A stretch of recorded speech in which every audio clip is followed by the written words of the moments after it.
오늘은 창세기 30장 1절에서 13절을 보도록 하겠습니다.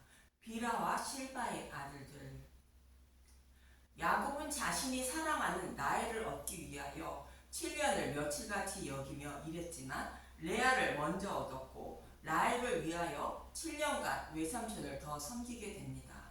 그래서 야곱은 레아와 라헬을 아내로 얻게 되고 레아에게서 4명의 아들을 먼저 낳게 됩니다. 첫째 아들 르우벤은 아버지의 침상을 더럽힌 자로 율법을 상징하며, 둘째 아들 시므온은 율법으로는 남편의 사랑을 받지 못함을 들으시고 사랑해 주시려고 주신 복음을 상징하고, 그리고 셋째 아들 레이는 연합이라는 뜻으로 복음으로 죄인임을 깨닫게 하여 예수님과 한 몸을 이루게 한다는 뜻입니다. 그 일을 이루어 주시기 위하여 오신 분이 넷째 아들 유다의 후손으로 오실 예수님이라는 것으로 유다를 낳고 이제 여호와를 찬송한다고 말했다는 것입니다. 이렇게 레아가 낳은 4아들의 이름을 통하여 예수님이 저와 여러분을 어떻게 구원하실지를 말씀해 주시고 있는 것입니다. 그리고 오늘 본문에는 율법을 먼저 받은 이스라엘 백성을 상징하는 라헬의 이야기와 두 시녀의 이야기가 펼쳐지게 됩니다. 본문 1절을 보도록 하겠습니다. 라헬이 자기가 야곱에게서 아들을 낳지 못함을 보고 그의 언니를 시기하여 야곱에게 이르되 내게 자식을 낳게 하라. 그렇지 아니하면 내가 죽겠노라. 언니 레아는 4명의 아들을 낳았지만 라헬은 아들을 낳지 못함으로 언니를 시기했다는 것입니다. 이 말씀은 신명기 32장의 말씀처럼 자신을 사랑하사 구원해 주신 반석을 잊음으로 하나님이 시기 나서 어리석은 민족인 이방인을 먼저 구원하심으로 이스라엘 백성을 시기 나게 한다는 말씀의 모형인 것입니다. 신명기 32장 18절에서 21절을 보면 신명기 32장 18절 너를 낳은 반석을 내가 상관하지 아니하고 너를 내신 하나님을 내가 잊었도다. 그러므로 여호와께서 보시고 미워하셨으니 그 자녀가 그를 격노하게 한 까닭이로다. 그가 말씀하시기를 내가 내 얼굴을 그들에게서 숨겨 그들의 종말이 어떠함을 보리니 그들은 심히 패역한 세대요 진실이 없는 자녀이미로다. 그들이 하나님이 아닌 것으로 내 질투를 일으키며 허무한 것으로 내 진노를 일으켰으니 나도 백성이 아닌 자로 그들에게 시기나게 하며 어리석은 민족으로 그들의 분노를 일으키리로다.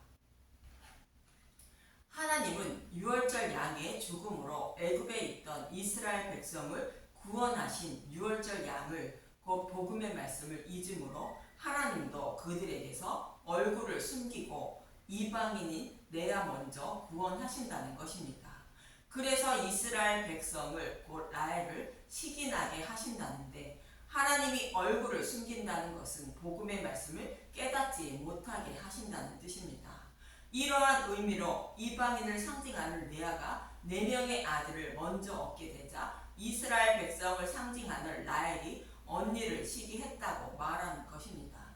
하나님이 이방인을 먼저 구원하셨다는 것을 이스라엘 백성이 복음을 알고 난 후 알게 되고 이방인을 시기하고 있는 모습을 그리고 있는 것입니다.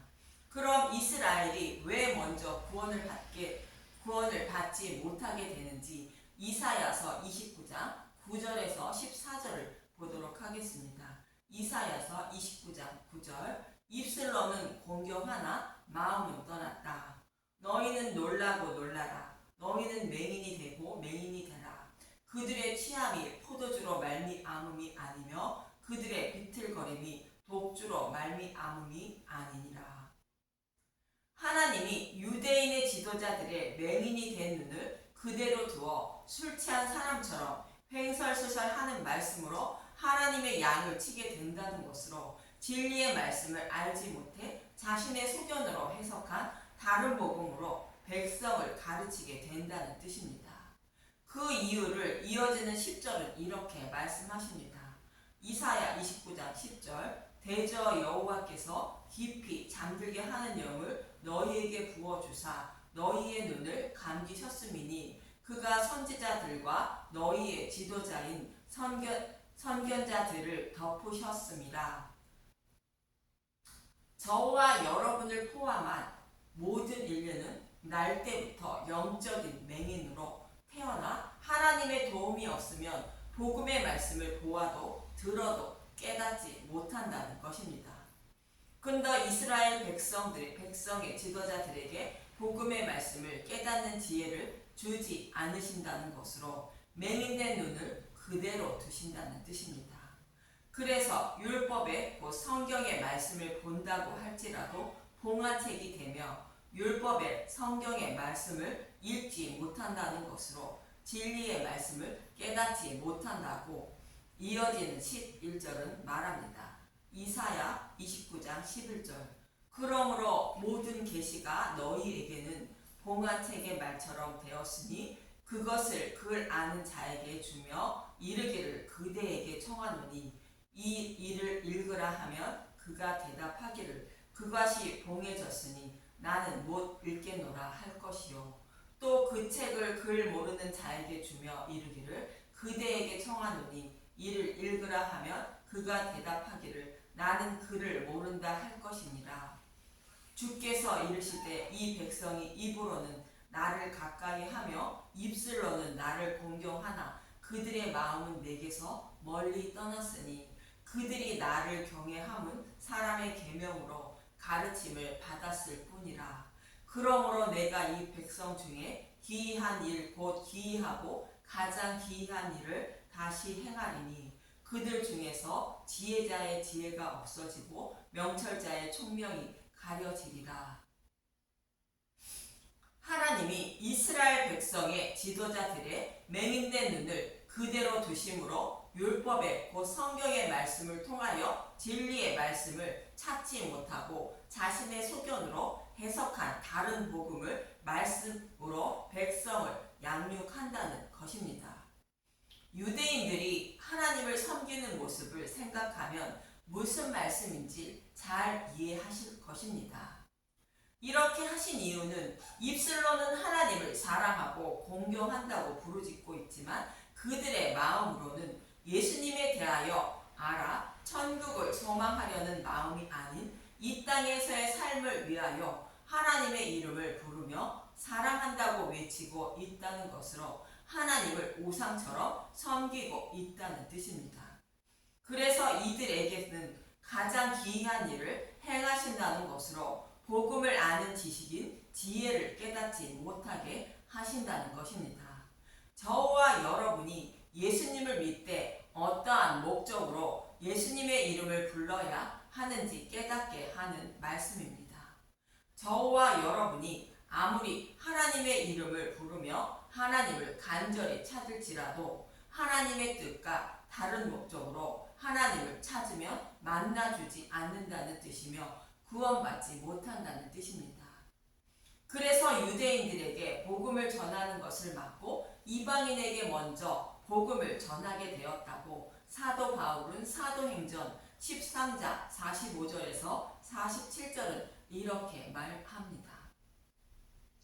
사도행전 13장 45절 유대인들이 그 무리를 보고 시기가 가득하여 바울이 말한 것을 반박하고 비방하거늘 바울과 바나바가 담대히 말하여 이르되 하나님의 말씀을 마땅히 먼저 너희에게 전할 것이로되 너희가 그것을 버리고 영생을 얻기에 합당하지 않은 자로 자처하기로 우리가 이방인에게로 향하노라. 주께서 이같이 우리에게 명하시되 내가 너를 이방인의 빛으로 삼아 너로 땅끝까지 구원하게 하리라 하셨느니라 하니 바울과 바나바가 안디옥에 이르러 회당에 들어가 복음을 전하는 장면인데 복음을 전하는 말씀을 듣고 유대인과 유대교에 입교한 사람들이 바울과 바나바를 따르자 유대인들이 시기하고 반박하며 비방했다는 것입니다. 이 모습을 본 사도 바울은 마땅히 유대인들에게 먼저 복음을 전해 구원하는 것이 당연하지만 유대인들이 대적함으로 하나님은 이방인에게 복음을 전하여 땅끝까지 구원하라고 말씀하셨다는 것입니다. 그래서 이방인에게 먼저 복음을 전하고 있다고 사도 바울은 말하고 있는 것입니다.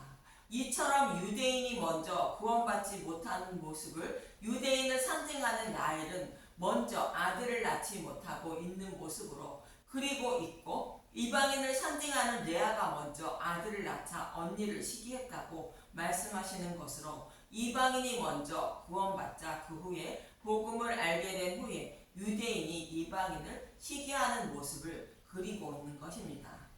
이러한 라헬의 말을 들은 야곱은 본문 2절에 이렇게 말합니다. 창세기 30장 2절 야곱이 라헬에게 성을 내어 이르되 그대를 임신하지 못하게 하시는 이는 하나님이시니 내가 하나님을 대신하겠느냐. 아들을 낳고 낳지 못하는 것은 하나님이 하신다고 말합니다. 이 말씀은 사람의 열심과 노력으로 구원받는 것이 아니라 구원은 하나님의 주권이라는 뜻입니다. 구원은 하나님의 주권임을 말씀하고 있는 예레미야 18장 4절에서 6절을 봅니다. 예레미야서 18장 4절 진흙으로 만든 그릇이 토기장이의 손에서 터짐에 그가 그것으로 자기 의견에 좋은 대로 다른 그릇을 만들더라. 그때 여호와의 말씀이 내게 임하니라. 이르시되 여호와의 말씀이니라. 이스라엘 족속아 이 토기장이가 하는 것 같이 내가 능히 너희에게 행하지 못하겠느냐. 이스라엘 족속아 진흙이 토기장이의 손에 있음 같이 너희가 내 손에 있느니라. 토기장이가 자기 의견에 좋은 그릇만 만드는 것처럼 저와 여러분의 구원은 하나님의 주권이라는 말씀입니다. 이 말씀처럼 야곱이 라헬에게 구원은 하나님의 주권이라는 뜻으로 아들을 낳고 낳지 못하게 하는 이는 하나님이라고 말씀하고 있는 것입니다. 이 말을 들은 라헬은 본문 3절에 이렇게 말합니다. 창세기 30장 3절 라헬이 이르되 내 여종 실바에게로 들어가라. 그가 아들을 낳아 내 무릎에 두리니 그러면 나도 그로 말미암아 자식을 얻겠노라 하고, 라헬이 레아를 시기하여 자신도 아들을 낳을 욕심을 가지고 비라에게 들어가라 말합니다. 이 말씀은 유대인들도 이방인처럼 구원해 주신다는 뜻을 가지고 있습니다. 그래서 야곱이 라헬의 시녀 비라에게 들어가 두 아들을 낳게 되는데, 본문 4절에서 8절을 보면 창세기 30장 4절 그의 시녀 비라를 남편에게 아내로 주매 야곱이 그에게로 들어갔더니 비라가 임신하여 야곱에게 아들을 낳은지라. 라헬이 이르되 하나님이 내 억울함을 푸시려고 내 호소를 들으사 내게 아들을 주셨다 하고 이로 말미암아 그의 이름을 단이라 하였으며, 라헬의 시녀 비라가 다시 임신하여 둘째 아들을 야곱에게 낳으매 라헬이 이르되 내가 언니와 크게 경쟁하여 이겼다 하고 그의 이름을 납달리라 하였더라. 야곱은 라헬의 시녀인 비라에게 들어가 두 명의 아들을 낳게 됩니다. 그러자 레아도 야곱에게 자신의 시녀를 실바를 주어 아들을 얻게 되는데, 9절에서 13절을 보면 창세기 30장 9절 레아가 자기의 출산이 멈춤을 보고 그의 시녀 실바를 데려다가 야곱에게 주어 아내로 삼게 하였더니 레아의 시녀 실바가 야곱에게서 아들을 낳으매 레아가 이르되 복되도다 하고 그의 이름을 가치라 하였으며, 레아의 시녀 실바가 둘째 아들을 야곱에게 낳으매 레아가 이르되 기쁘도다 모든 딸들이 나를 기쁜 자로 하리로다 하고 그의 이름을 아셀이라 하였더라. 레아의 시녀 실바도 야곱에게서 두 명의 아들을 낳았다는 것입니다. 레아와 라헬의 두 시녀가 각 두 명의 아들을 낳았다는 것은 유대인과 이방인의 구원의 방법이 동일함을 말씀하고 있는 것입니다. 비라와 실바는 라헬과 레아의 시녀로 곧 종으로 주인이 되지 못하는 종으로 심판받아 마땅한 죄인이라는 뜻입니다. 요한복음 8장 34절을 보면 예수께서 대답하시되 진실로 진실로 너희에게 이르노니 죄를 범하는 자마다 죄의 종이라. 죄를 범하는 자는 주인이 되지 못하고 죄의 종이라는 것으로 심판받아 마땅한 자라는 뜻입니다. 비라와 실바도 동일하게 주인이 되지 못하는 자들로 심판받아 마땅한 죄인이라는 종이라는 뜻입니다. 그래서 심판받아 마땅한 죄인을 구원하시는데 이방인이나 유대인 모두 동일하게 복음의 말씀을 전하여 듣게 하시고 죄인임을 깨닫게 하여 구원하신다는 뜻으로 종으로 살아가는 두 시녀가 두 증인을 상징하는 숫자인 두 명의 아들을 각각 낳은 것입니다. 두 증인을 상징하는 복음 전도자가 전하는 복음의 말씀을 듣고 심판받아 마땅한 죄인임을 깨닫게 하여 구원해 주신다는 뜻을 담고 있는 것입니다. 또 이 두 종과 동일하게 레아도 4명의 아들 외에 두 아들을 낳았고 라헬도 두 아들을 낳게 됩니다. 이 의미도 두 증인을 상징하는 복음 전도자가 전하는 복음의 말씀을 듣고 죄인임을 깨닫게 하여 구원해 주신다는 뜻을 담고 있는 것입니다. 이러한 의미로 각각 2명의 아들을 낳았다고 말씀하고 있는 것입니다. 이렇게 구원받은 유대인은 자신들이 구원받지 못한 억울함을 풀었고 이방인과 경쟁하여 크게 이겼다고 생각한다는 뜻으로 단과 납달리를 낳고 하는 말을 통하여 알 수 있고 하나님께 사랑받지 못한 이방인도 구원의 복을 받은 자라며 기뻐하게 된다고 2명의 아들인 갓과 아셀을 낳고 하는 말을 통하여 알 수 있습니다. 이처럼 라헬이 아들을 낳지 못하자 언니를 시기하게 했다는 것은 하나님이 이방인을 곧 레아를 먼저 구원하시자 그 후에 복음을 알게 된 라헬이 곧 유대인이 곧 이스라엘 백성이 언니를 곧 이방인이 시기하는 모습을 그리고 있는 것입니다. 이방인의 충만한 수가 구원받으면 그 후에 마지막으로 이스라엘 백성의 눈과 귀를 열어 주어 하나님의 뜻으로 구원하시는 것입니다. 이스라엘 백성을 상징하는 라헬이 마지막으로 요셉과 베냐민을 야곱을 통하여 낳는 것이며 구원은 하나님의 주권임을 말하고 있는 것입니다. 저와 여러분도 하나님의 주권으로 구원받은 것임을 잊지 마시고 저와 여러분을 사랑하사 구원해 주신 예수님의 은혜와 사랑을 더 알아가는 분들이 되시길 간절히 소망하며 기도합니다. 감사합니다.